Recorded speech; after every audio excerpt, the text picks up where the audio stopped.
Hi, boys and girls. It's Miss Kadlec from Stark Elementary. Mr. McBride and I are here, and we're going to do story time today. We have missed you so much, and I hope that you are staying safe and being really good for your parents and grandparents while you're at home. This is a really strange time, and I know that. So we thought maybe we would do story time for you every few days so that you could still stay in touch with us and we could still stay in touch with you. Each day we'll do something new and maybe go to a new location. But today I thought it would be fun just to be here at our playground at school. It's so lonely here without you. It's so quiet here without you. We just miss you. Our first book today is called Library Lil by Suzanna Williams. Some of you might remember we did this one at the first of the year, but it is so funny I thought we'd do it again. Thought it's just a good time for a laugh.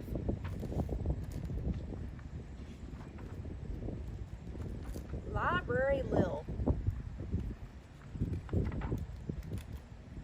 I bet you think all librarians are mousy little old ladies, hair rolled up in a bun, beady eyes peering out at you over the tops of those funny half glasses, an index finger permanently attached to their lips, mouthing, shh.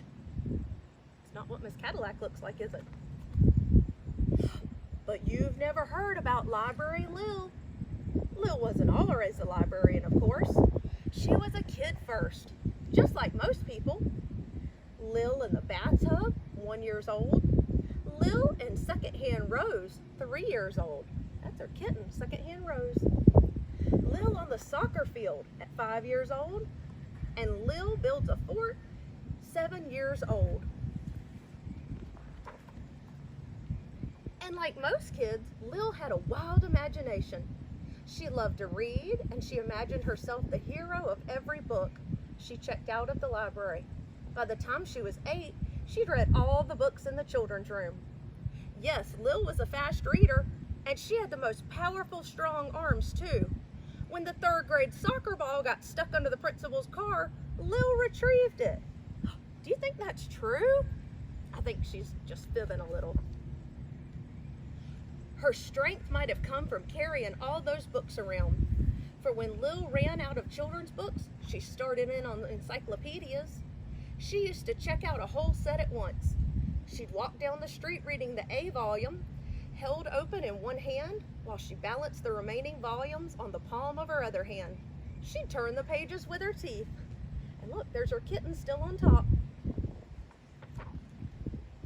So it was no surprise to anyone when Lil grew up and became a librarian, landing a job in the nearby town of Chesterville.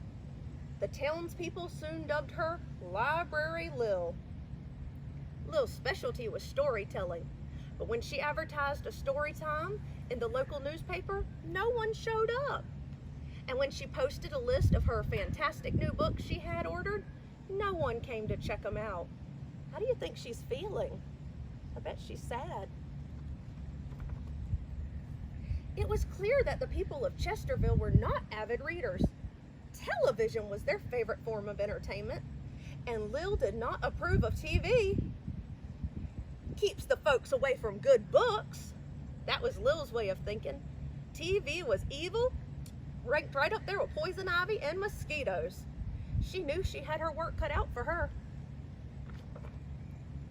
One horrible stormy night, the wind blew down some power lines. The whole town of Chesterville was plunged into darkness. TV popped off like flashbulbs. This was a chance Lil had been waiting for. She fought her way through the driving rain into the town's ancient bookmobile, battled 80-mile-per-hour winds that threatened to carry her away like a feather in an updrift. Unfortunately, that old bookmobile had been sitting idle for too long. Its battery was deader than a pickle herring. But that didn't stop Library Lil, no sir.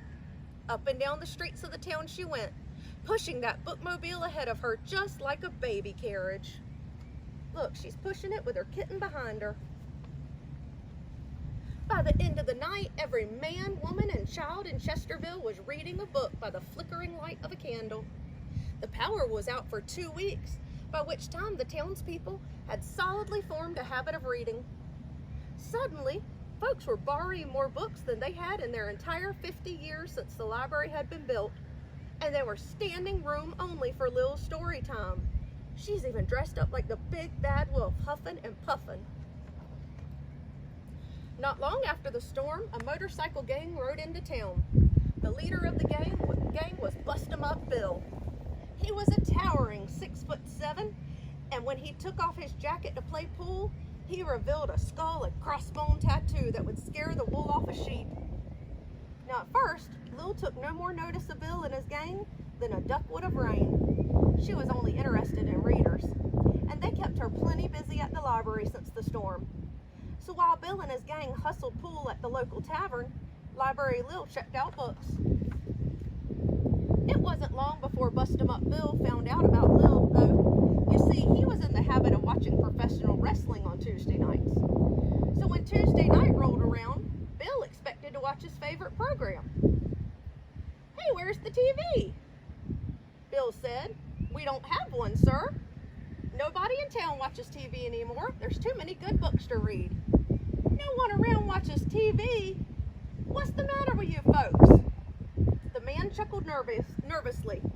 "Lil made us all into readers." "Readers," Bill laughed. It was not a pleasant sound. He faced his gang. "Did you hear that? These lily-liver cowards read books." The way he said books left no doubt that to him that was the filthiest word in the English language. "Who is Lil?" He spat out the words like bullets. "Our librarian?" squeaked the man. "Where is she?" cried Bill. The man cringed. "She's parking her bookmobile across from the library in about 10 minutes, sir." Bill stomped towards the door. "Let's go," he grunted to his gang. When Lil arrived, she found the parking lot filled with motorcycles and surly bikers. "Move your bikes, please," she called. "You're blocking my parking space." "Tough cookies, sister," said Bill. "It's your fault I'm missing my favorite TV show." "Listen," Lil said, "I don't want trouble. Just move the bikes." The gang stood their ground. "All right," said Lil. "If you won't move them, I guess I'll have to move them for you." Uh-oh, she sounds serious. "Do you hear that?" Bill shouted to his gang. "She'll move them for us. Sister, if you could do that, why, I'll... Bill glanced at the bookmobile. "I'll read a book," he finished. It was the worst thing he could think of. Lil grinned. She flexed her skinny muscles. Then she stooped down, reaching under one of the motorcycles. Straightening, she suddenly hoisted the motorcycle with one hand and tossed it into the street. It cost her a little more effort than flinging an apple core. Bust-em-Up Bill and his gang watched with their jaws hanging down. And Lil threw another motorcycle and another onto the stack until it reached up towards the moon.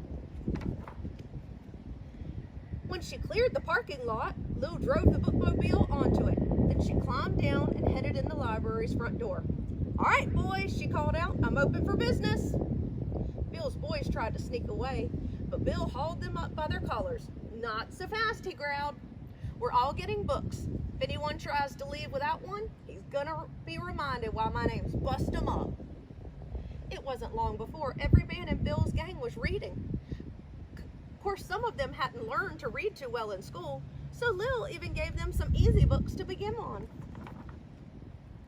Several of the guys have gotten into a fight over who was going to be the first to check out The Mouse and the Motorcycle. Fortunately, Lil found some extra copies, and that calmed things down. Last time I was over to Chesterville, they added a new wing to the library. Seems Lil's been busier than ever. She had to take on a library assistant to help. The new assistant's a big fellow. The townspeople call him Bookworm Bill. The kids think he's a whale of a storyteller, but then he learned from the master. Since Bill's been on the job, Lil says there hasn't been a single overdue book. I think she's kind of sweet on the guy. She says she's even taken to watching a little bit of particulars on Tuesday night. She's watching wrestling. The end. That was Library Lil.